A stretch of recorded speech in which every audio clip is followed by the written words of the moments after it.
The blizzard hit Caldwell, Kansas, without a single breath of warning, and Emma Bishop was already halfway across the frozen prairie before she realized she might not make it back alive. The year was 1882, and the winter of that particular season had already proven itself to be unlike anything the settlers of southern Kansas had seen in a decade. Old men who had been farming the flat, wind-scoured land since before the Civil War sat by their wood stoves and shook their weathered heads, muttering that the sky had a particular gray quality to it that they did not trust. They were right not to trust it. By the third week of December, what had begun as a cold snap had sharpened itself into something with teeth, and now the teeth were biting hard. Emma had set out from her family's homestead just after noon, carrying a cast-iron pot of beef stew wrapped in 2 flour sacks to keep it warm. The stew had been simmering since morning, thick with root vegetables and the last of the salt beef her mother had put up in October. It was good food, honest food, the kind of meal that could bring a man back from the edge of something dangerous. And Ralph Donnelly, she had decided that morning, was standing right on that edge. She had seen him 3 days ago when she had ridden into Caldwell to pick up a sack of cornmeal from Hargrove's general store.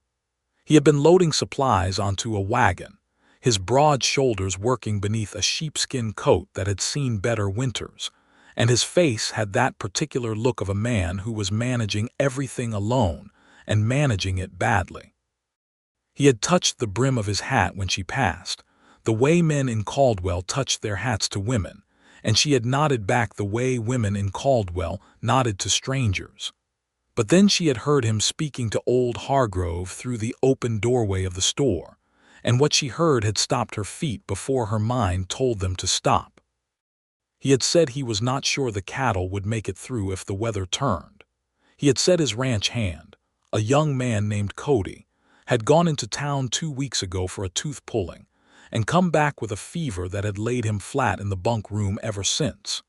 He had said, in that flat and unemotional way that men said things when they were trying very hard not to sound afraid, that he reckoned he would figure it out. Emma Bishop was 24 years old, the eldest daughter of Thomas and Mary Bishop, who had come to Kansas from Ohio in 1875 and built their homestead from nothing more than determination and cracked knuckles. She had been raised to be practical, to be capable, and to look out for her neighbors even when her neighbors were a 30-year-old cattleman she barely knew by name. She had not been raised to look away from a man who was quietly drowning. So she had gone home, spoken to her mother about it, and her mother had said what her mother always said, which was that the stew would not cook itself and she had better get started. Now Emma walked through what had begun as a light snowfall, and had, in the past 20 minutes, turned itself into something altogether more serious. The wind was coming from the northwest with a mean, personal quality to it, pushing the snow sideways so that it stung her cheeks above the wool scarf she had wrapped around the lower half of her face. She could still see, but only just. The prairie stretched around her in every direction, blurred and white, and the familiar landmarks, the bent cottonwood tree at the edge of the Miller property, the fence line that marked where the Donnelly land began, were swallowed by the white. She kept walking because stopping was not something Emma Bishop did easily. The Donnelly ranch was 1.5 miles from her family's property, which under ordinary circumstances was a pleasant enough walk. Under these circumstances, it was a lesson in what the prairie could do to a person if the prairie decided it wanted to. Her fingers, even inside her wool mittens, had gone past cold and into something approaching numb. The cast-iron pot, wrapped in its flour sacks, was heavy against her hip. She shifted it to her other arm and kept moving. She found the fence line by nearly walking into it, the top wire catching her coat just below the shoulder, and she felt a rush of relief so strong it made her knees weak for just a moment. The fence meant she was on Donnelly land. The fence meant she was close.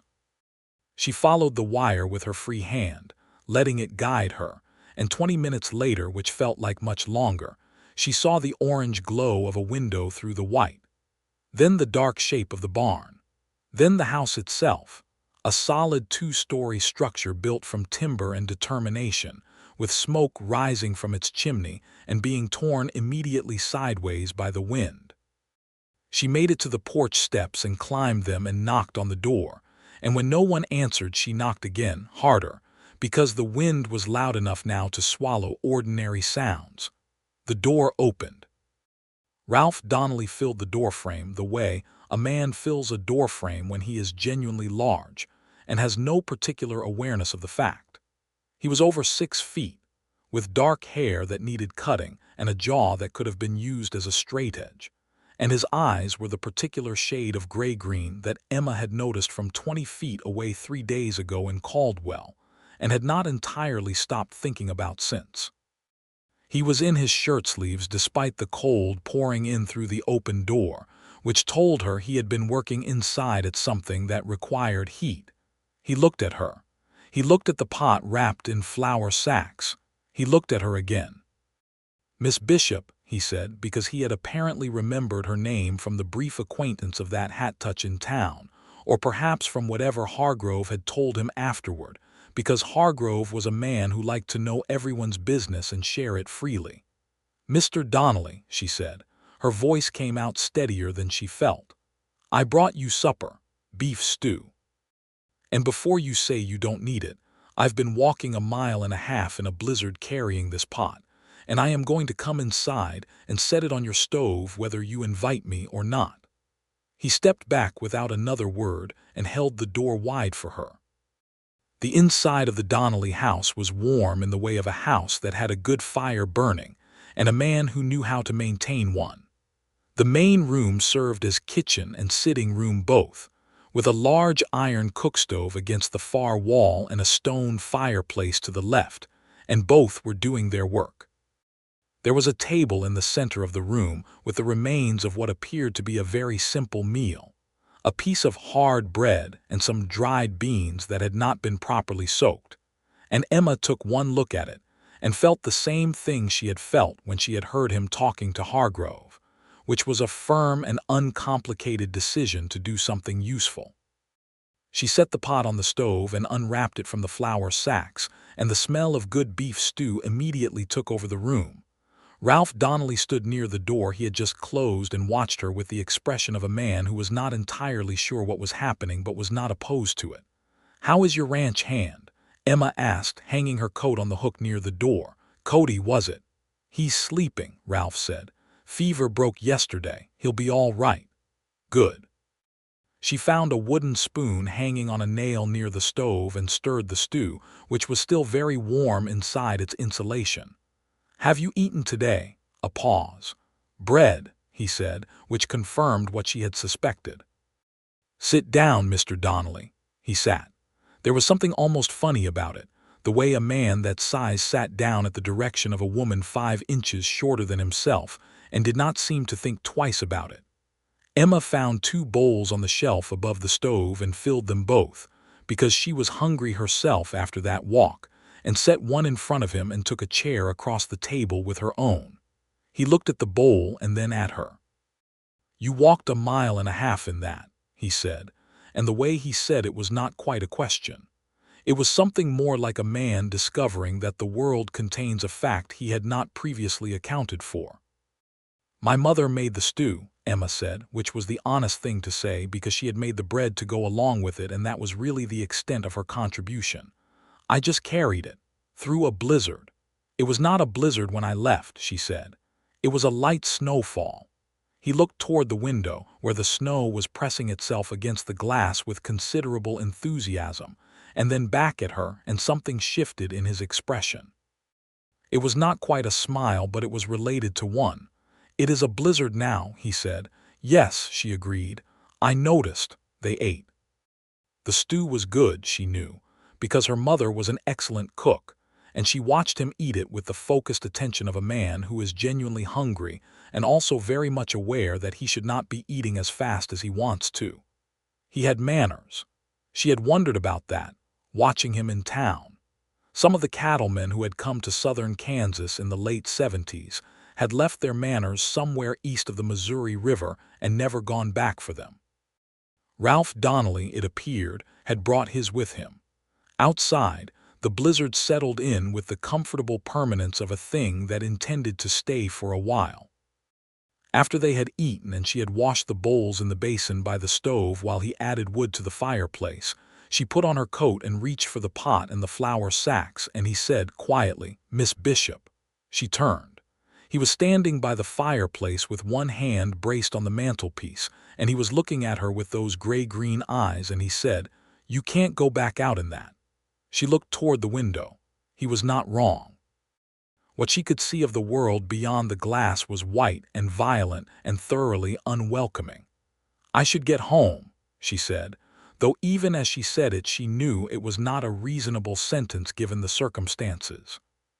"Your family will know you're sensible enough to stay put when the weather turns," he said. "They won't be expecting you back tonight. Not in this." She thought about her mother, who would indeed know that Emma had enough sense not to walk into a blizzard twice in one evening, and her father, who would add another log to the fire, and say that Emma was probably keeping the Donnelly boy company and they should not worry. Her younger sister Ruth would probably be relieved to have the bedroom to herself for once. "Stay until the snow clears," Ralph said. He said it simply, without any hidden meaning in it, just a man offering reasonable shelter to a woman who had come out of her way to do him a kindness. "You can have the spare room upstairs. I'll add a blanket to the bed. It's proper, Miss Bishop, I give you my word on that." Emma Bishop looked at Ralph Donnelly for a long moment. She was a practical woman. She set down the pot. "All right," she said. "Thank you, Mr. Donnelly." The blizzard raged through the night. Emma slept in the spare room, which was small and cold until the heat from the cook stove worked its way up through the floor, and she lay under 2 wool blankets and listened to the wind beat itself against the walls of the house and thought, for reasons she could not entirely explain, about the look on Ralph Donnelly's face when he had watched her eat. Not the way some men looked at women, calculating or possessive. Just quiet, attentive. As though she were something he was trying to understand and was finding the project genuinely interesting. She had not had a great many men look at her that way. Emma had grown up capable rather than delicate, which was not a quality that every man in Kansas recognized as something worth looking at. She could hitch a team, mend a fence line, and put up preserves without supervision. She could read, which was more than could be said for some of the men who had tried to court her since she turned 18, and she had opinions about things, which was a quality that tended to make certain kinds of men uncomfortable.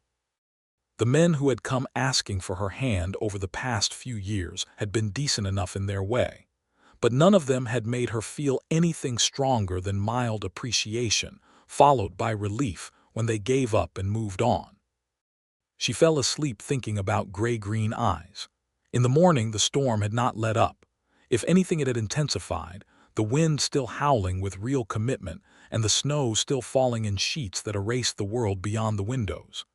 Emma came downstairs to find Ralph already at the stove, and he had made coffee, which was something she had not expected, and there was cornbread warming in the cast-iron pan that she had seen sitting on the shelf the night before. "You cook," she said.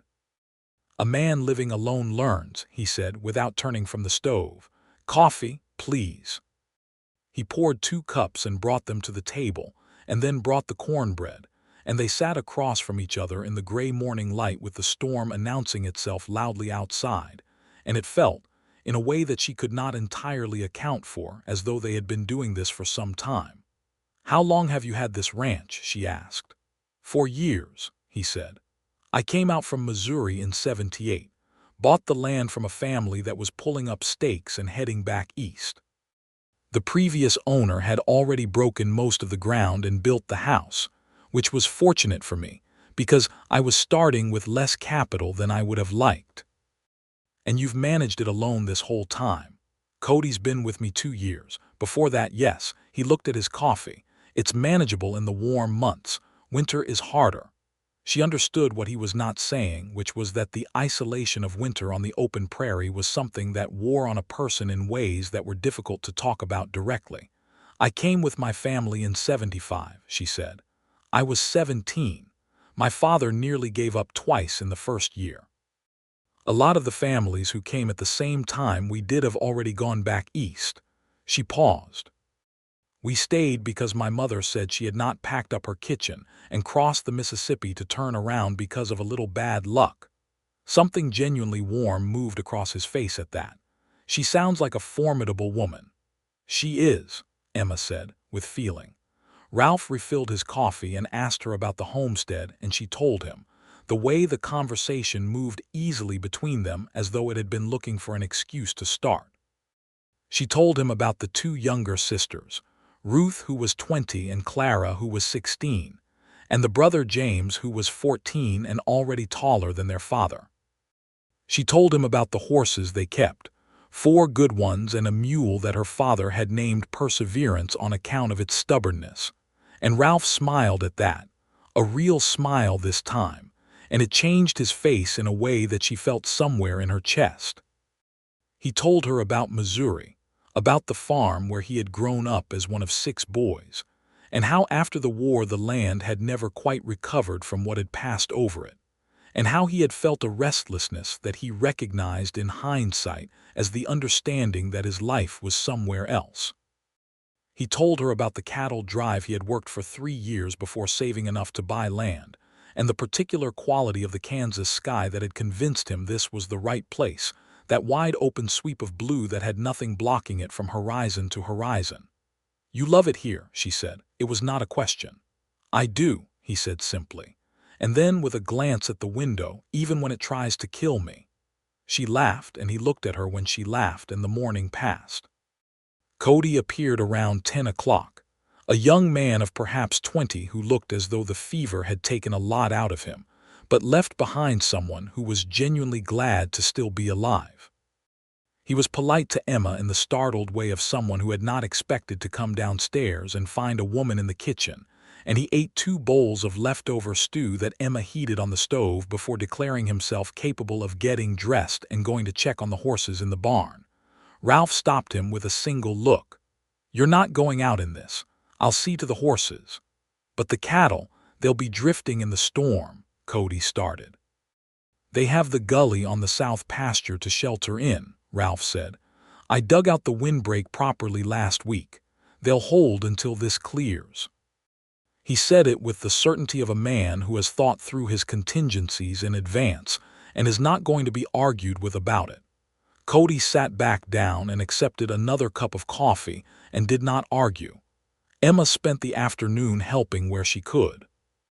She was not the kind of woman who could sit idle when there was work available, and in a ranch house with a man just recovering from a serious fever and another man going out into the storm every few hours to check on the animals, there was work available. She took an inventory of the kitchen supplies and organized them better than they had been, because whoever had arranged the shelves had done it with the casual approach of someone who cared only that the things were inside the cupboard rather than outside it. She found a pair of work trousers that needed a patch at the knee and sewed it, because there was a sewing kit in the basket by the fireplace, and it would have felt wrong to leave a perfectly fixable thing broken. When Ralph came back in from his 3rd trip to the barn, stomping snow from his boots on the porch and hanging his coat with practiced efficiency, he stopped when he saw what she was doing and then stood there for a moment in a way she was beginning to recognize, that particular stillness he had when he was figuring something out. "Those are Cody's," he said. "I know," she said. "He mentioned the knee was gone. I hope that is not too presumptuous." "No," Ralph said slowly. "It's not that." He came to sit in the chair across from her by the fire. "Most people find a way to keep their hands still when there's nothing expected of them." "I don't know how to do that," Emma said honestly. "I've noticed," he said.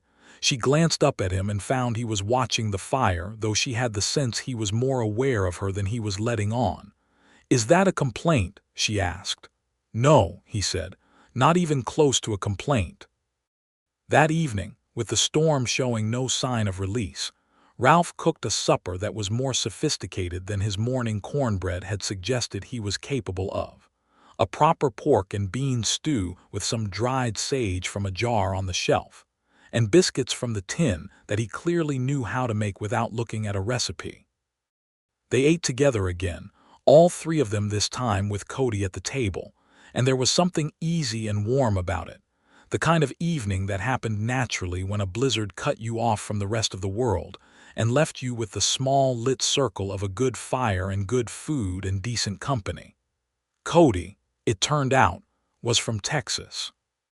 He had come up with a cattle drive the previous year and decided he preferred Kansas, a statement that would have been puzzling to most Texans but which he made without apparent irony. He was cheerful despite his recent illness, the way young men were sometimes cheerful in the aftermath of something that had frightened them, glad simply to be on the recovering side of it.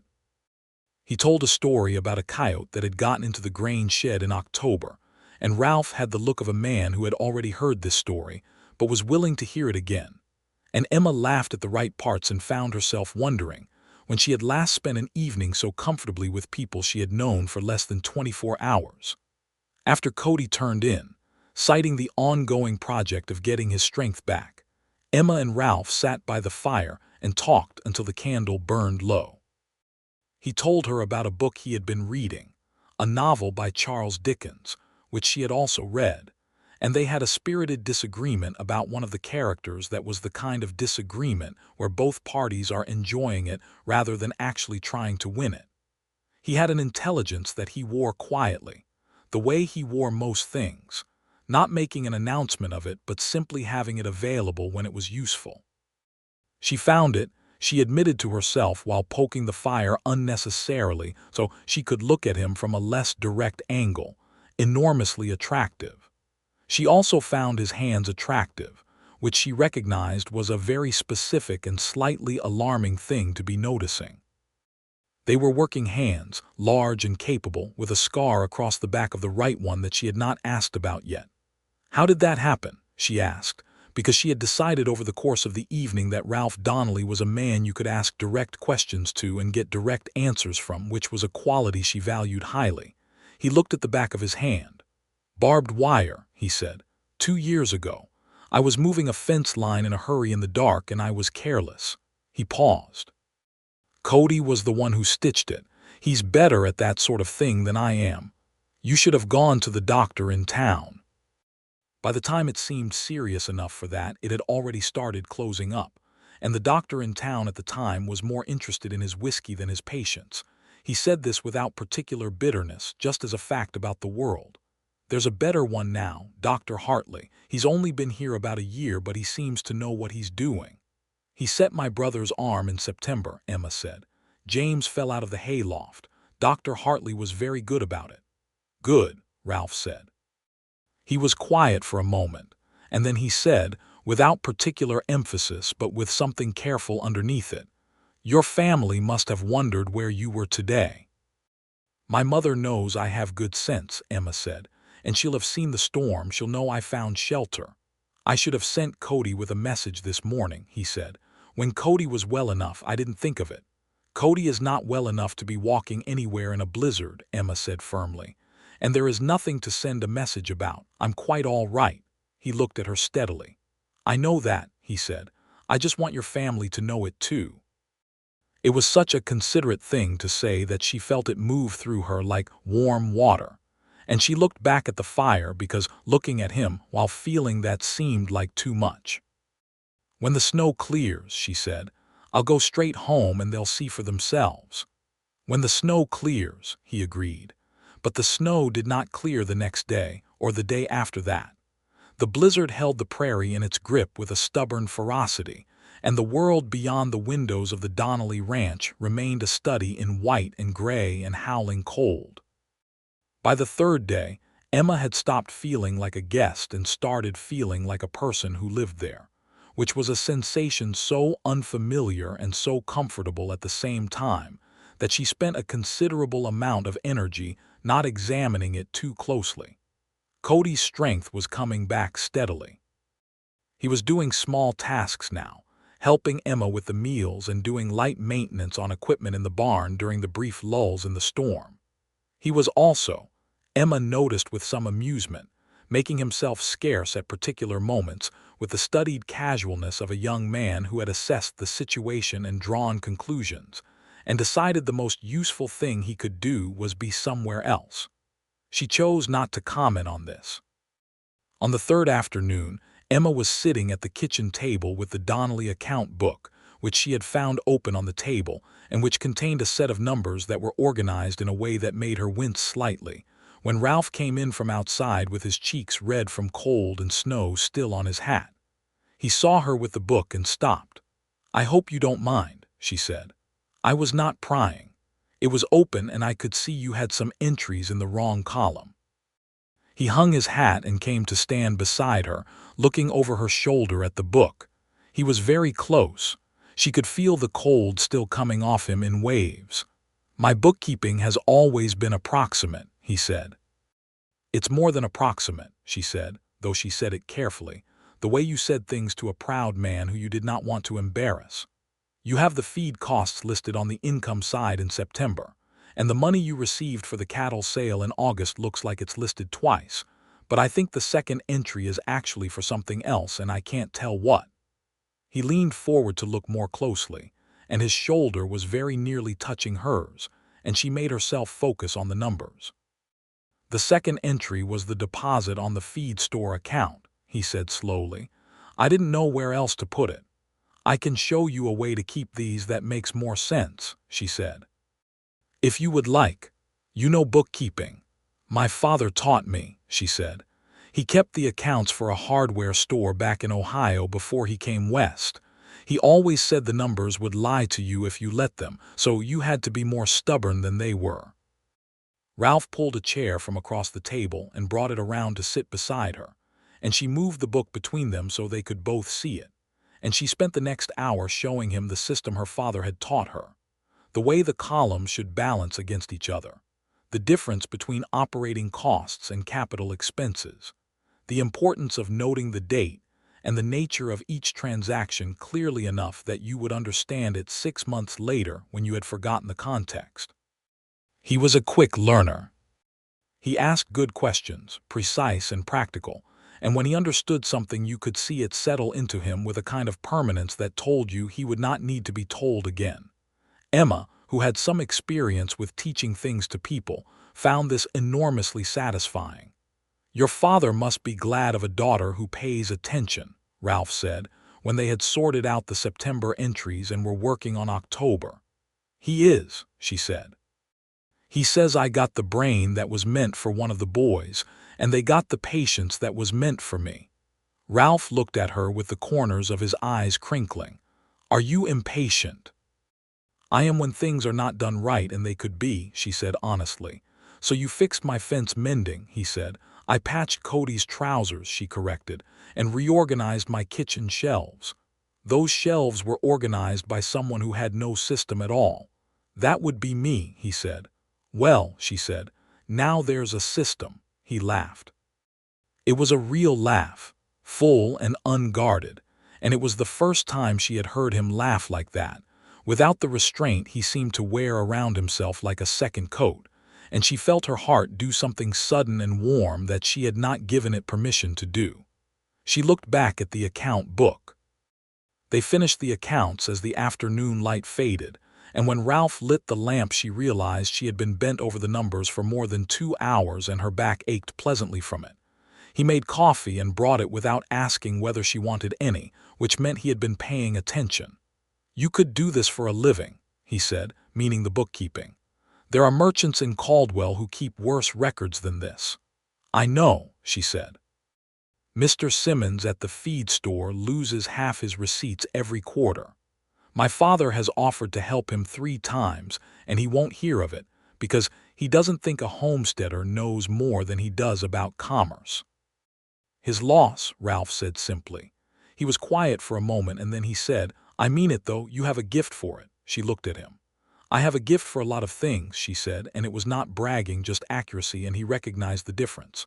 "I know," he said. "I've been watching."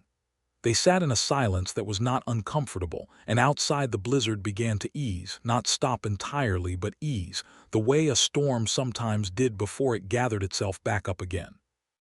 That night, lying in the spare room with the blankets tucked around her, Emma Bishop had an honest conversation with herself that she had been putting off for 3 days.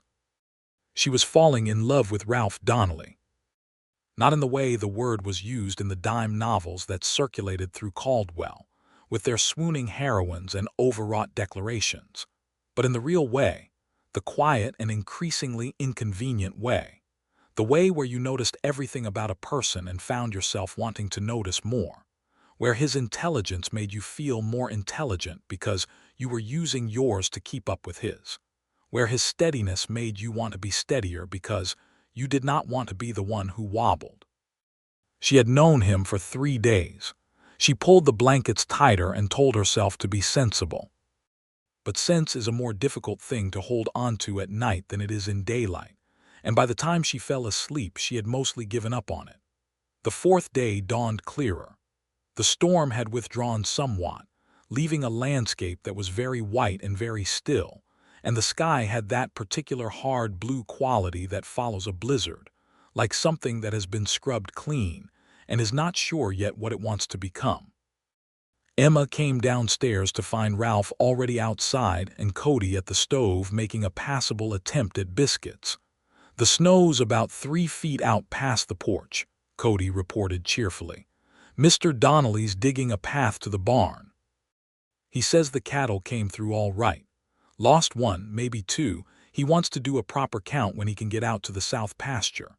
Emma poured herself coffee and thought about the path home across a mile and a half of 3-foot drifts. It was possible, she supposed, if the sky held and the storm did not come back. She should go home. Her family would be wanting to see her, and there were her own chores that had been sitting undone for 4 days. She should go home. Ralph came in half an hour later, ruddy and cold and carrying the shovel, and he looked at her with a question already forming behind his eyes before he had taken his coat off. "I should go home today," she said. "While the sky holds." "It might hold," he said, measuring his words, "or it might not. The temperature's still very low and there's weather building to the northwest." He set the shovel against the wall. "I would not want you caught in open country again." "You need your house back," she said. "I don't need any such thing," he said, and there was nothing polite or automatic about the way he said it. It was direct and unguarded, and she felt it land somewhere precise. "You're not a burden, Miss Bishop." "You've never been a burden." Cody cleared his throat and discovered something requiring his attention in the far corner of the kitchen. Emma looked at Ralph. Ralph looked at Emma. 4 days had built up between them like pages of a book, dense with small moments, and the weight of them was something you could feel in the air of the room. "I should at least try to send word to my family," she said. "I'll ride to the Miller place this afternoon," Ralph said. "It's close enough and they can get word to your father, but I'd feel better knowing you were here until the ground is easier to cross." She thought about refusing because she was used to refusing things on principle, but the principle in this case did not quite apply, because she did not actually want to leave, and telling herself she should was not the same as having a good reason. "All right," she said. "1 more day, maybe 2. The look that passed over his face was brief and quickly controlled, but she caught it, and what she caught was relief so genuine it was almost painful to see. Ralph rode to the Miller place that afternoon and came back to report that Amos Miller would get word to Thomas Bishop, and that Emma's father had apparently said only that he was glad she was safe, and that Ralph Donnelly was a good man and he was not worried. Emma thought about her father, who was not given to effusive praise, and felt something that might have been gratitude and might have been happiness and was probably both. That evening, after supper, something shifted. Not dramatically, not with any announcement, but with the quality of a door that has been held slightly closed and is now standing fully open. They sat by the fireplace after Cody had retired, and the conversation moved differently than it had moved before, more slowly, with longer pauses that were not empty but full of something that had not yet found words. "Tell me about Missouri," she said. "What it was like when you were young." And he did. He told her about his mother, who had been a schoolteacher before she married, and who had read aloud to her 6 boys every night after supper, and how he had gotten the love of books from her. He told her about his father, who was a hard man but a fair one, and about the farm that had felt so small when he was a boy and so terribly familiar when he had gone back to see it the year before his parents died, both in the same winter, his mother in November and his father in February. He told her about standing at their graves in the spring and feeling simultaneously too young to be an orphan and too old to use that word, and deciding after that to come west because the East held too many things he had finished with. She listened the way she did most things, with complete attention. He noticed, and she saw him notice. "And you," he said, "what do you want?" "Not what your family wants or what the territory needs or what's practical. What does Emma Bishop want?" No one had ever asked her quite that directly. She sat with it for a moment. "I want my own life," she said slowly. "Not instead of a family, in addition to one. I want to matter to the people I'm with. I want to do real work that counts for something." She paused. "I want someone who thinks I'm interesting, not just useful. Interesting." He was very still, the way he was when something had mattered. "You are," he said. "In case that was not already clear to you." She looked at the fire. "Thank you," she said, which was not adequate but was the only thing she could manage without saying something much larger. "Emma," he said, and the use of her given name the first time he had used it was quiet as a door latch dropping. She looked at him. He said, "I am aware that it has only been 4 days." "Yes," she said. "I'm also aware that I am not a particularly quick man when it comes to most things. I think carefully before I decide anything significant." "I know," she said. "I can see that in you." "I want to say something," he said, "and I want to say it right, so I'm going to take my time with it." "Take your time," she said. He looked at the fire for a moment and then back at her, and he said, "I have been alone here for 4 years. Not unhappily or not always, but alone. And the past 4 days have been the first time in 4 years that this house felt like a home rather than a place where I sleep and work." He paused. "That is because of you. I know that clearly. And I don't want to let that go without at least being honest about it. Because not saying true things to save yourself discomfort seems to me to be a form of cowardice that I can't respect."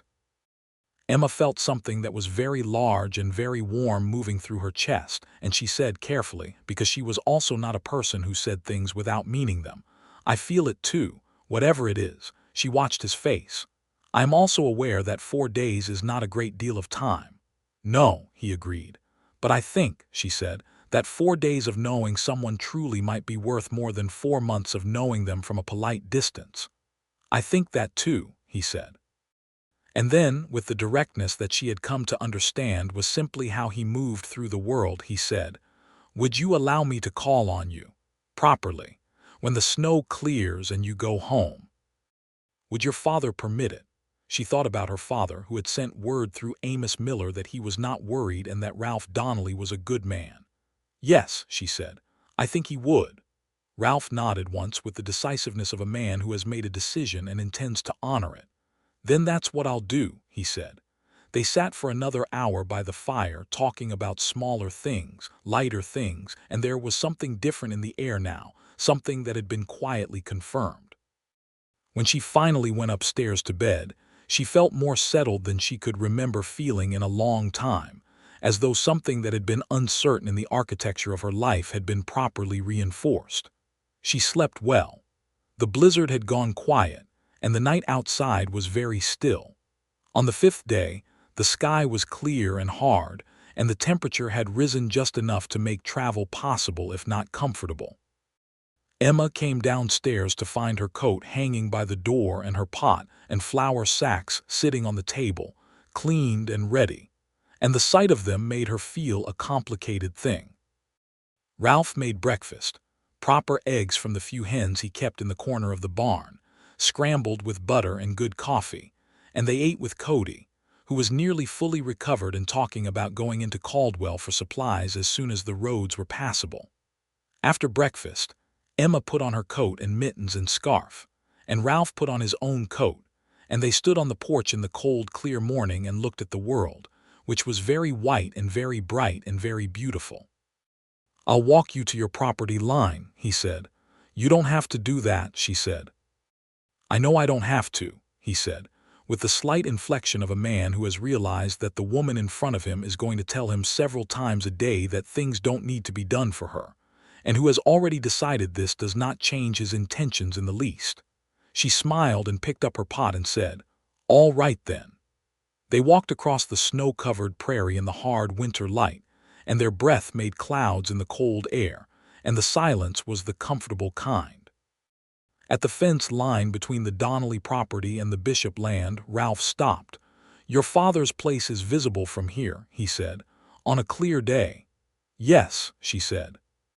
She could see the faint smudge of smoke from her family's chimney, and the sight of it made her chest ache gently with the particular longing you feel for a place that is yours. "I'll come Saturday," he said, "if the roads allow." "Saturday," she agreed. He looked at her for a moment in the clear, cold light, and then he said, "Thank you, Emma, for walking through a blizzard to bring me supper. I will not forget it." "It was my mother's stew," she said.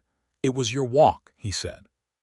She held out her hand in the formal way because that was what the situation permitted, and he took it, not in the quick, polite grip of strangers, but holding it for a moment with both of his large hands, carefully.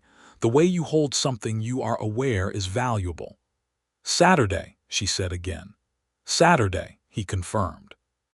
She walked the rest of the way home across the bright snow with the pot swinging from one hand and the wind cold on her cheeks, and something in her chest that she decided, somewhere in the middle of that walk, she was not going to fight any more. Her mother was at the stove when she came in, and her father was at the table, and James was splitting wood outside and could be heard doing it, and Clara and Ruth were somewhere upstairs, and the house was warm and full of the smell of bread baking, and her mother turned from the stove and looked at her and said nothing for a moment. Then her mother said, "Well, he's going to call on Saturday," Emma said, setting down the pot, "if the roads allow." Her mother turned back to the stove, but not before Emma saw her expression, which was the precise expression of a woman who had sent her daughter out into a snowstorm with a pot of good beef stew and had harbored a specific hope about the outcome. "I told you the stew would not cook itself," her mother said. Emma laughed and went to hang up her coat. Her father, who had heard all of this, looked up from his newspaper with the careful expression of a man who has opinions he is organizing before he speaks them. Thomas Bishop was a deliberate man, quiet and thoughtful, with the kind of patience that came from having built something from nothing and knowing that most things worth having required time. "Ralph Donnelly has a solid reputation," he said finally. "Amos Miller spoke well of him, treats his stock right and pays his debts promptly." "He does," Emma said, sitting down across from him. "He's alone out there," her father said. "That's a hard life for one person." "Yes," she said. Thomas Bishop looked at his daughter with the clear-eyed assessment of a man who knew her better than almost anyone, and chose his next words accordingly. "Are you all right?" he asked. Not in the concerned way, but in the way that meant, "Are you thinking straight? Is this real? Do you know what you're doing?" "Yes," she said again, and she meant all three. He nodded and went back to his newspaper, and that was all he said about it, which was more than enough. Saturday came with cold air and a sky the color of new tin, and Ralph Donnelly appeared at the Bishop homestead at 2 in the afternoon, which was the socially appropriate hour for a formal call. He had clearly made an effort. His coat was brushed. His boots were clean in the way that takes genuine work when you've ridden a mile and a half through snow, and he had brought a small wrapped paper parcel that he presented to Emma's mother with the slightly stiff formality of a man who has rehearsed this gesture and is executing it with determination. It was dried cherries from Hargrove's store, because fresh fruit was obviously not an option in December in Kansas, and Mary Bishop received them with the graciousness of a woman who understood very well the thought behind the offering. Thomas Bishop shook Ralph's hand with the evaluating grip of a man who has raised 4 children and has learned what hands tell you about people. Whatever he found seemed to satisfy him, because he offered Ralph a seat at the table and coffee, and they talked about the storm and the cattle and the condition of the roads for 20 minutes before Thomas took himself off to the barn to do a thing that needed doing, which everyone understood did not need doing at that particular moment. Ralph sat across from Emma at the kitchen table while her mother moved with impressive subtlety to a chair in the far corner of the room with her mending, and they talked the way they had talked during those 5 days, easily and honestly, and with the particular pleasure of two people who are genuinely interested in each other and are not pretending otherwise. He called again the following Saturday, and the one after that. The winter eased into a cold but passable January, and by February the calls had become a fixture of the week that everyone in the Bishop household treated as unremarkable, though Emma noticed that her mother always made sure there was something good on the table when Saturday came around. In March, with the first fragile warmth of early spring beginning to soften the prairie, Ralph asked Emma to walk out with him after the Saturday call. They walked along the creek that ran through the western edge of both properties, where the ice was breaking up and moving in gray chunks through the dark water underneath. The cottonwood trees along the bank had the very earliest hint of green at the tip of their branches, the first announcement of a season that was still weeks away. Ralph walked beside her with his hands in his coat pockets, which she had come to understand was how he looked when he was thinking about something carefully. "I've been thinking about asking you something," he said, "and every time I think about the right way to say it I decide I'm overthinking it and I should just say it." "That sounds right," she said. "Just say it." He stopped walking, and she stopped beside him, and they stood by the creek with the sound of the moving water and the distant calling of some early birds that had come back too soon. "Will you marry me, Emma?" he said. He said it in that direct way he had, without preamble or ornamentation, just the question, clean and clear. "I know my own mind on this. I have since January, probably since December if I'm honest. I have a good piece of land and I'll work it honestly, and I'll work at being the kind of man who deserves you, though I reckon that's a project that will take a good while. But I love you. I love your mind and your stubbornness, and the way you can't leave a thing broken if there's any chance of fixing it, and I want to build something with you if you'll let me." Emma Bishop stood by the creek in the March light and felt everything he was saying settle into her with the permanence of water into good soil. She thought about the blizzard, and the walk across the frozen prairie, and the orange glow of his window through the white. She thought about gray-green eyes and hands that held things carefully. She thought about account books and Dickens and 5 days in a house that had become, unexpectedly and irrevocably, the place she most wanted to be. "Yes," she said. "Ralph, yes." He let out a breath that was almost a laugh, something that had been held in and was now free, and he took her hand from her coat pocket and held it in both of his the same way he had at the fence line in December, carefully, as though he were very aware of its value. "Your father," he started. "He'll say yes," she said. "He's been expecting this since January." "Is that so?" Ralph said, and he was smiling, really smiling, and it changed everything about his face the way she had first noticed it changed in the kitchen over that cup of coffee in the morning of the storm. "My mother has been expecting it since before I came home," she said. He laughed, the full, unguarded laugh she loved, and in the cold March light beside the breaking up creek, it seemed to Emma that everything had arranged itself as it ought to be.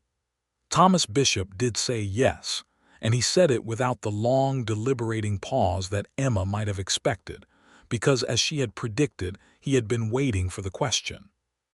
Mary Bishop said yes for him before he finished saying it himself, and then corrected herself and let him finish, and shook Ralph's hand and told him to stay for supper, and the supper that evening was considerably more elaborate than a typical Saturday night would have warranted.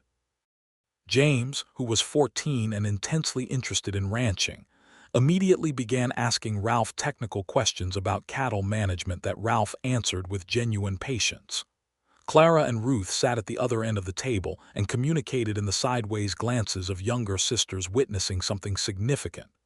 It was, Emma thought, watching all of them, exactly the right kind of evening. They married in June, when the prairie was green and the sky was enormous and warm. The ceremony was at the small church in Caldwell, performed by the same reverend who had married half the homesteaders in the county over the previous decade. Emma wore a dress that her mother and both sisters had worked on for 2 months, ivory cotton with a pale blue ribbon at the waist, and she carried wildflowers that Ruth had gathered from the creek bank that morning.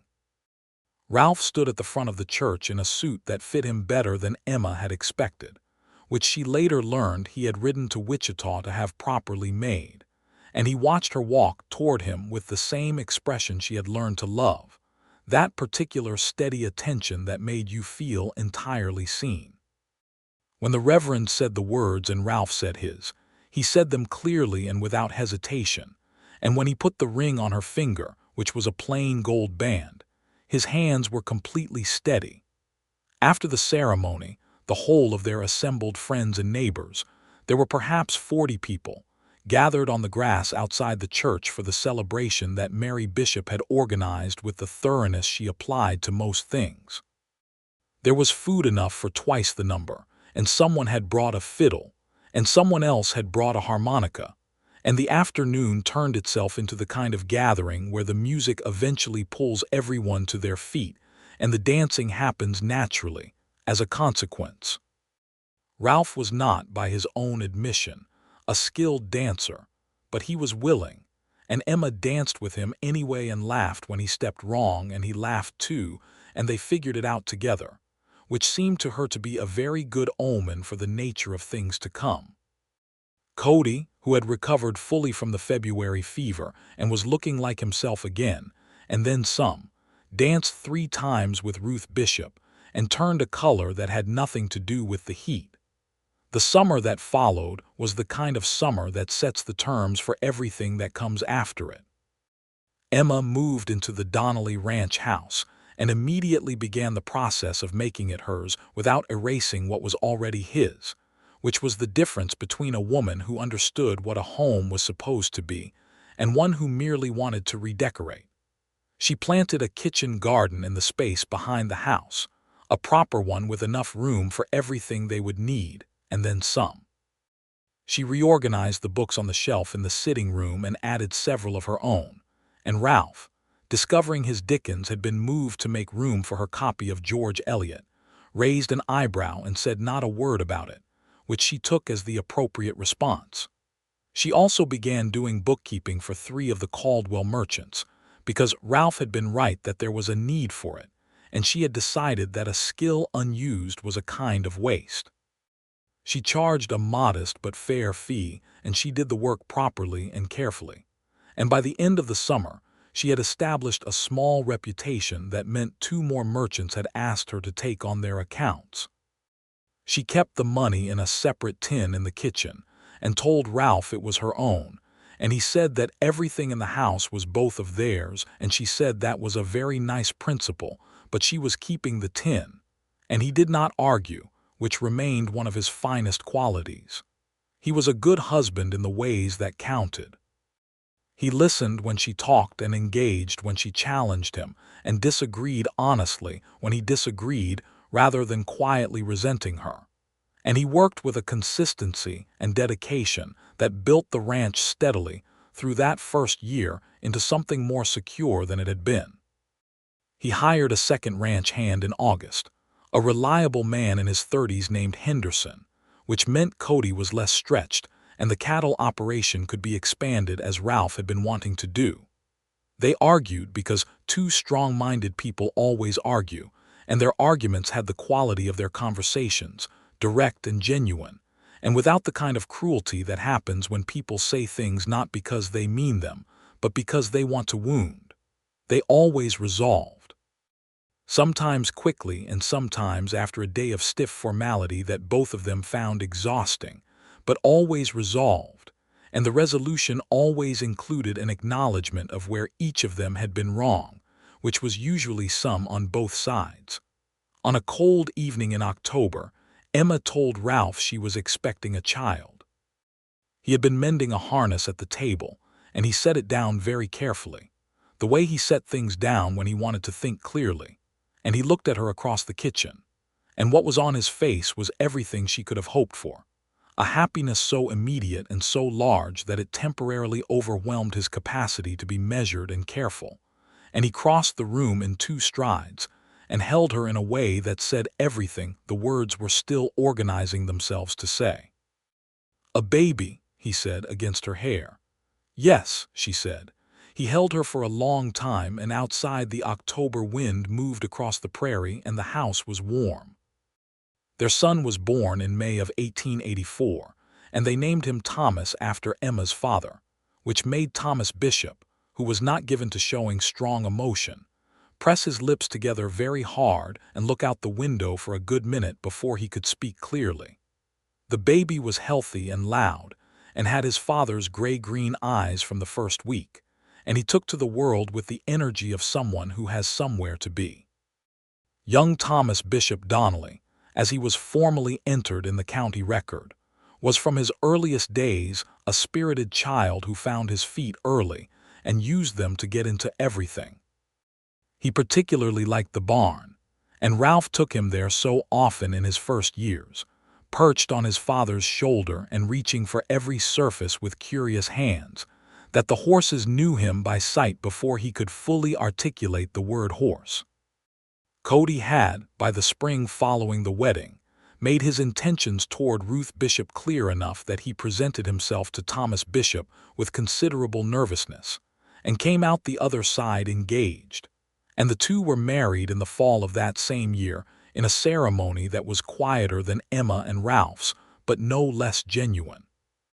They set up in a small house on the edge of the Donnelly property that Ralph had helped build over the course of the summer, and the arrangement suited everyone, as Cody's loyalty to the ranch was matched by his clear happiness in having a life of his own beside it. Emma watched her younger sister settle into the particular contentment of a good marriage and felt the reflection of her own experience in it, that understanding that the right person did not diminish your life but expanded it, gave you more to bring to everything else you did because you were not carrying the weight of loneliness around with you wherever you went. The ranch grew. By the time Thomas was 3 and beginning to talk in complete sentences, Ralph had expanded the cattle herd significantly, and the land itself was being used more efficiently with Henderson's steady help and Cody's increasing expertise in the more technical aspects of the work. Emma's bookkeeping had grown into something she worked at 4 mornings a week, and she had taken on the account keeping for the general store as well as 2 ranches, whose owners had heard about her through the network of information that moved through Caldwell the way all information moved in small towns, which was quickly and thoroughly. In the autumn of 1885, Emma discovered she was expecting a second child, and this time she told Ralph at the supper table with young Thomas sitting in his chair between them, and Ralph's reaction was the same as the first time but less surprised and more immediately joyful, and Thomas, who was 2½ and understood enough of the conversation to know that something good was happening, banged his spoon on the table in endorsement. The second child was a girl, born in the early summer of 1886, and they named her Mary, for Emma's mother, and she had Emma's dark eyes and from the beginning a personality that combined her father's quiet steadiness with her mother's capacity for being interested in everything. Mary Bishop, the grandmother, declared her a marvel and appeared at the ranch every 2 weeks with something she had made or preserved, which was her form of love, and everyone knew it and accepted it gratefully. The summer of 1886 was a good one. The prairie was generous, the cattle were healthy, and the house on the Donnelly ranch was full in the best sense of the word. Emma sat on the porch in the long summer evenings when both children were in bed, nursing the baby while young Thomas slept, and watched the light fail over the flat horizon, that particular wide western sky that she had learned to love completely, and Ralph would come out and sit beside her when his evening work was done, and they would talk about the day, and about the children, and about whatever was forming in their minds that needed to be said. There was a particular evening she remembered afterward as one of the defining ones, though nothing exceptional happened on it. It was August, warm enough that the porch was pleasant even after dark, and young Thomas had been put to bed after considerable negotiation about whether he was actually tired, which he had insisted he was not despite having fallen asleep in his supper bowl. Baby Mary was settled and the house was quiet. Ralph brought out 2 cups of coffee and sat beside her, and the stars came out over the prairie one by one, and then in numbers too large to count. He said, "Do you remember what you told me about what you wanted, that night during the storm by the fire?" She thought about it. "That I wanted to matter," she said, "to do real work, and to have someone who found me interesting." "Yes," he said, "I've been thinking about it lately, whether I've given you that." She turned to look at him in the starlight. "Ralph, I'm not asking from insecurity," he said. "I'm asking because I want to keep giving you those things. I want to know if there's more I should be doing." She considered this for a long moment, the way the question deserved. "You have never once tried to make me smaller," she said at last. "Some men take a capable woman and try to reduce her to something that doesn't threaten them. You have done the opposite. You have made it possible for me to be more." She paused. "The bookkeeping. You told me I had a gift for it before I admitted it to myself. You have made space in this life for everything I am." He was quiet for a moment. Then he said, "You walked a mile and a half through a blizzard with a pot of stew." "My mother's stew," she said. "For a man you barely knew," he said. "Because you could see he needed something and you were capable of providing it and you didn't see a reason not to." He looked at the stars. "That's the thing, Emma. That's what you've always been. You saw a need and you walked right into the storm." She leaned her head against his shoulder, which she had discovered she fit into with a precision that still struck her as something more than coincidence. "And you asked me to stay," she said. "I did," he said. "Best thing I ever did." "Until the snow cleared," she reminded him. "The snow cleared," he said. "You stayed anyway." She laughed softly, careful not to wake the baby sleeping inside. "That I did," she said. They sat together in the August dark, and the prairie breathed around them, and the stars continued their enormous work of being present and being bright.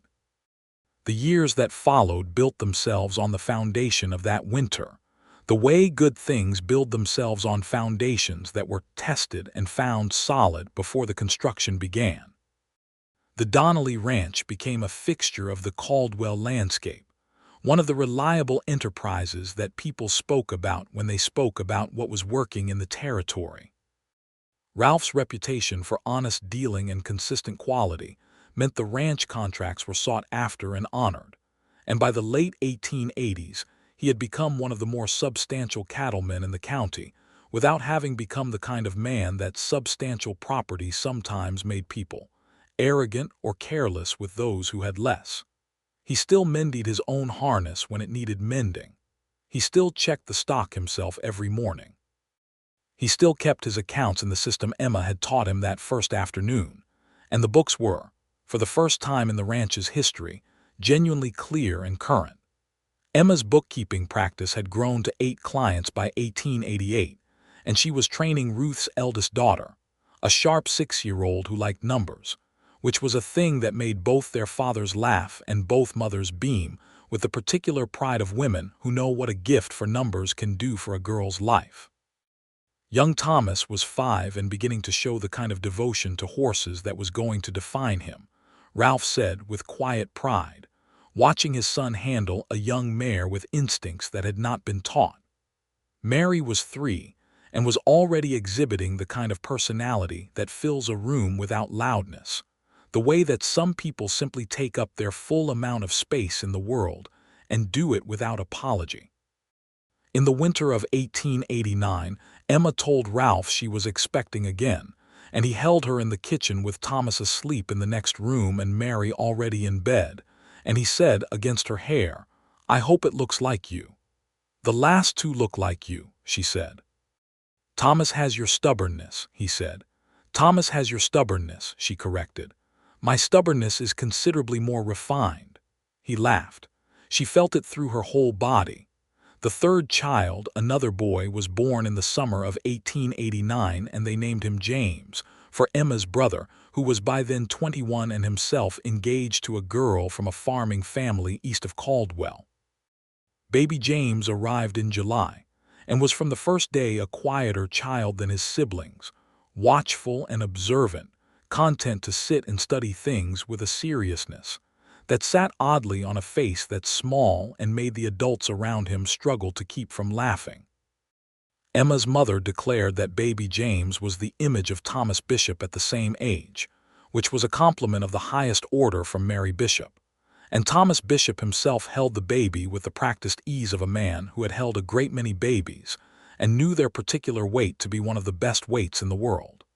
It was the following spring, 1890, when Emma sat down with Ralph at the kitchen table one evening after the children were in bed and said she wanted to talk about something.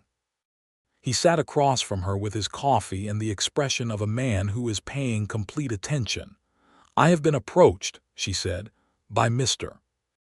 Pendleton, who is the county commissioner, about keeping the county's financial records, not just a merchant's accounts, the actual county records." Ralph was quiet for a moment. "That would be a significant undertaking." "Yes," she said, "it would take more of your time." "It would," she agreed.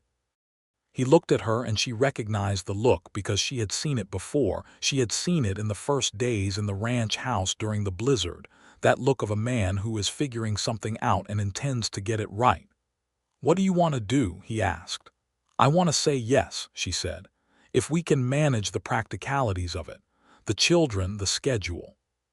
"Henderson's wife has offered before to help with the children on the days you work," Ralph said immediately. "We never needed it before, but she meant it. I know she meant it." "You've already thought about this," she said. "I thought about it when I heard Pendleton was going to approach you," he said, "which was last week." She stared at him. "You knew last week?" "I was waiting for you to bring it to me," he said simply, "because that's how you work. You think about things before you share them. And if I had brought it up first, you would have had to adjust your thinking to account for my reaction before you had finished forming your own opinion, and that would not have been fair to you." She looked at this man across the table from her, this man who had known her for 7 years and had spent that time learning the specific and detailed shape of who she was and making room for all of it, and she felt something that was beyond the ordinary range of the word love, something that was more like the recognition of a permanent fact. "I am going to say yes to Mr. Pendleton," she said. "Good," Ralph said. "You should." She took the job. It was more complex than her previous work. County finances involving taxes and public works and a dozen different revenue streams and expenditure categories. But complexity was something Emma moved through naturally, finding the underlying order in it and making it visible. By the end of the first year, the county's financial records were the cleanest they had been in 2 decades, a fact that the county commissioner reported to the county board with evident satisfaction, and which the county board responded to by asking her to take on an additional role reviewing the records from previous years for discrepancies.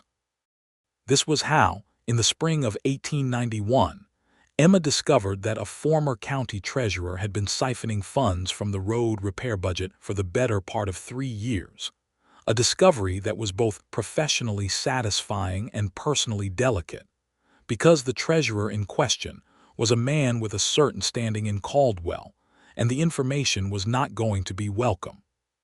She brought it to Ralph first, not because she needed his permission to proceed, but because she trusted his judgment on the practical dimensions of it. He listened to everything she said without interrupting, then sat quietly for a moment, then said, "You need to take it to the commissioner. Today. Before another week passes." "I know," she said. "I just wanted to make sure I was not missing something." "You're not," he said. He paused. "This might make you unpopular with some people." "I know that too," she said. "Do it anyway," he said. She did. The commissioner, to his credit, took the information seriously and passed it to the appropriate authorities, and the matter was ultimately referred to the district court. It was not a dramatic proceeding, as these things rarely were in practice despite their drama in principle, but the outcome was correct, and the funds, as much as could be recovered, were returned to the county road account, and the road between Caldwell and the eastern farming properties was properly repaired that fall. Emma was not thanked publicly, which was not the kind of gratitude she was looking for. but she was asked to take on the records of the adjacent county as well, a request that came through official channels and included a formal acknowledgement of her competence, and she accepted it with the quiet satisfaction of a woman who has done what she was supposed to do and found that what she was supposed to do happened to be something she was very good at. The 90s came. The children grew.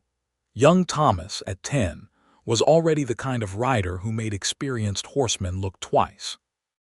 Mary, at 8, was reading everything she could get her hands on and writing letters to her grandmother that were more articulate than most adults managed.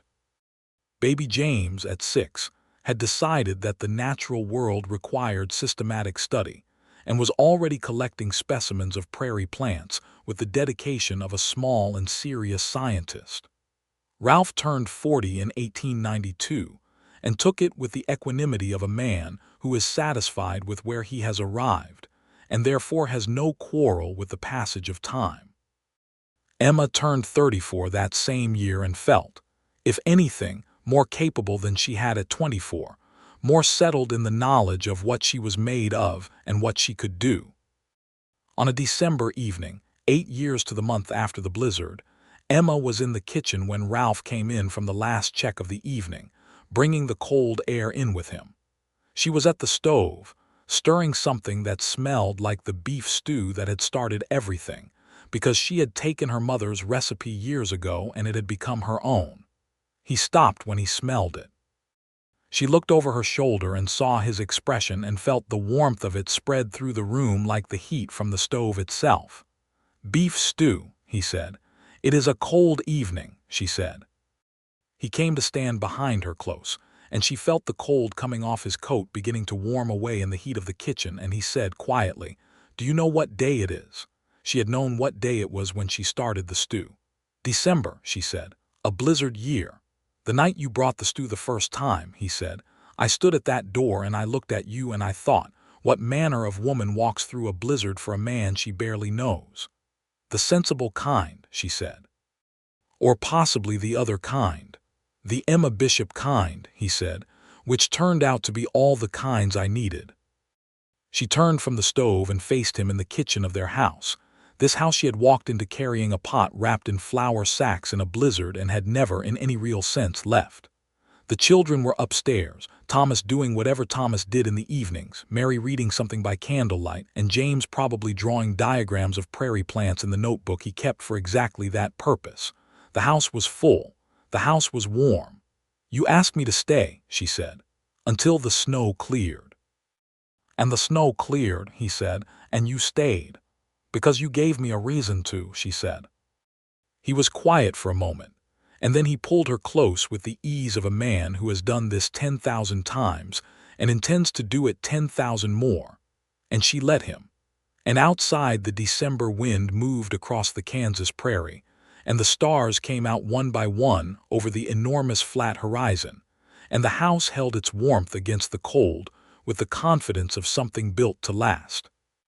She ladled out the stew and called the children, and they came down in the particular tumble of 3 children coming to supper, Thomas first and loudest, Mary with a book she was not quite willing to fully put down, and James counting something under his breath, and they all sat at the table together, all 5 of them, in the light of the lamp and the heat of the stove, and the evening settled around them like something that had always been meant to happen. Later, much later, when the children were in bed and the kitchen was clean and the fire had burned low, Emma sat with Ralph in the 2 chairs by the fireplace, the same way she had sat with him that first night during the blizzard when everything had still been uncertain and the world had still been something she was only beginning to understand. "I keep thinking," she said, "about all the ways it could not have happened." "Don't," he said. "Not with regret," she said, "just with appreciation. If the storm had not come when it did, or if I had turned back at the fence line, or if you had been a different kind of man and said thank you for the stew and sent me home." "I thought about sending you home," he admitted, "for about 5 seconds. Then I thought about you walking back out into that and I could not do it. So you asked me to stay."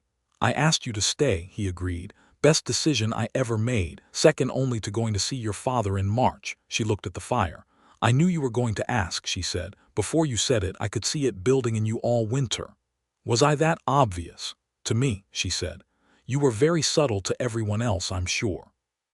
He made a sound that was half laugh and half protest. "You love me," she said simply, "the way you say a true thing that does not need decoration." "More than I have words for," he said. "And I am generally not a man who lacks for words when I need them," she smiled. "I know," she said. "You have plenty of words, you just choose them very carefully." "I learned that from you," he said. "You say exactly what you mean, nothing extra. I wanted to do that too." She looked at him then, fully in the firelight, this man she had chosen and been chosen by. And she understood, not for the first time but with the particular clarity that certain moments bring, how much of her life had been shaped by a single walk across a frozen prairie with a pot of beef stew, and a stubbornness that would not let her look away from someone who needed something she could provide. The blizzard had kept her there. The man had given her a reason to return. And the years had done what years did when you were building something real and honest. They had made it larger and stronger and more fully itself. And what had begun in a snow-covered kitchen with a pot of stew and two strangers finding their way toward each other had become this. This house, these children, this life. It was everything she had told him she wanted, that night by the fire during the storm. She had wanted to matter, to do real work, to have someone who thought she was interesting. She had all of it. She had all of it and more. "I love you," she said. "In case that was not already abundantly clear to you." "It is," he said. "It's the clearest thing in my life." The fire settled in the grate with a comfortable sound, and the wind outside was nothing like the blizzard of 8 years ago, just a gentle December movement, and the stars over the Kansas prairie were uncountable and bright and permanent. And inside the house that had become a home because a woman had walked through a storm, everything was exactly as it should be. In the years that followed, the Donnelly ranch continued to prosper, and Emma's work with the county records became something of a model for how such things were managed, with 2 other women in neighboring counties being pointed toward her as an example of what the work could look like when it was done properly. She took some pride in that. Not the self-congratulatory kind, but the kind that comes from knowing that what you did had made something larger than yourself possible. Thomas grew into a young man who could handle a horse better than anyone in the county, and had his father's steadiness and his mother's direct way with people.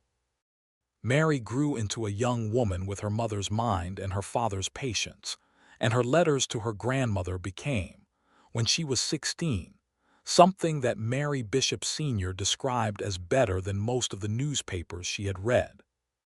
James grew into a quiet and thorough young man whose interest in the natural world had become a genuine scientific pursuit, and who, with some encouragement from Emma, wrote to a university in Wichita about the possibility of formal education, a letter that resulted in a scholarship that no one was surprised by except James himself.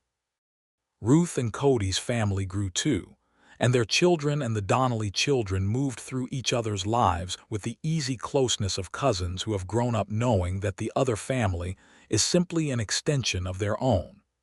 Thomas Bishop and Mary Bishop, Emma's parents, spent their last years in the particular contentment of people who built something and got to see it outlast them.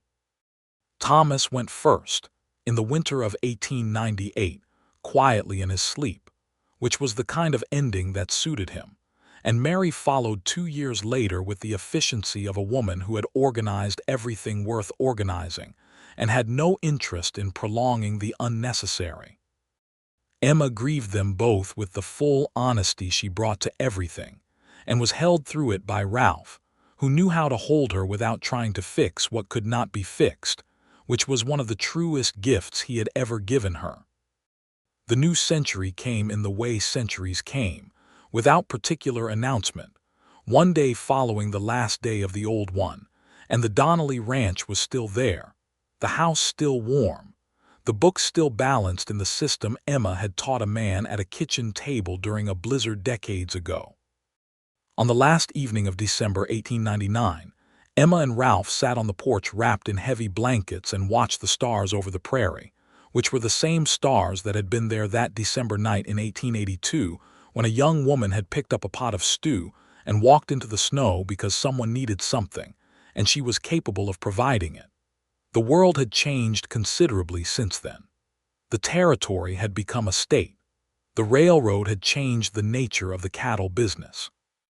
The streets of Caldwell had gas lamps now, and there was talk of electricity, and the dime novels that had once romanticized the Wild West with its gunfighters and outlaws were being replaced by newspaper accounts of a West that was becoming, steadily and somewhat less cinematically, simply a place where people lived and worked and built things and loved each other. She thought about all of it, sitting there in the cold December air with Ralph's shoulder warm against hers, and she thought that the story of the world was really the same story repeated in different settings. A person sees a need and chooses to walk toward it or away from it, and everything that follows comes from that choice. She had walked toward it. "What are you thinking about?" Ralph asked. His voice was the same as it had always been, steady and low, the voice of a man who used words carefully and meant the ones he chose. "The blizzard," she said. He laughed softly. "You always think about the blizzard when we sit out here in December, don't you?" "Yes," he admitted. "Every year. It seems important to remember where things started," she said. "They started before the blizzard," he said. "They started with a woman who saw a man in town and decided he needed looking after." "That is a generous interpretation," she said. "It's the accurate one," he said. She smiled and leaned into him and looked up at the stars. "The children will be home for the new year," she said. "Thomas is bringing that girl he's been writing to." "I know," Ralph said. "He's written me 3 letters about her, all of them trying not to sound as serious as he clearly is." "He got that from you," she said, "trying not to show how serious he is. And succeeding somewhat less than he thinks," Ralph said. "He got that from you." She laughed, and the laugh went up into the cold air and disappeared, and the night was large and quiet around them, and the new century waited on the other side of midnight with everything it would bring. She was not afraid of it. She had never been the kind of woman who was afraid of what was coming when she had the people she loved beside her and good work to do with her hands and a house full of warmth against the cold.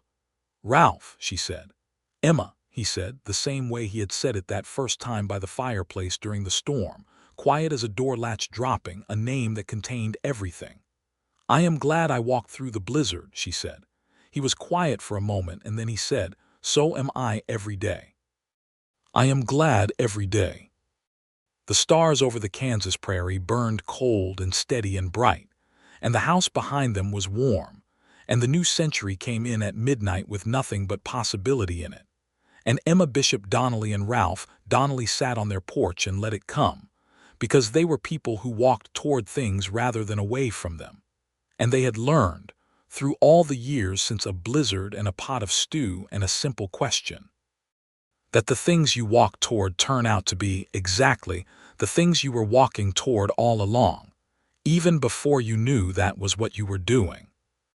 The prairie held them in its enormous quiet, and the night was good, and everything that had ever needed to be said had been said, and everything that had ever needed to be done had been done, and they were home.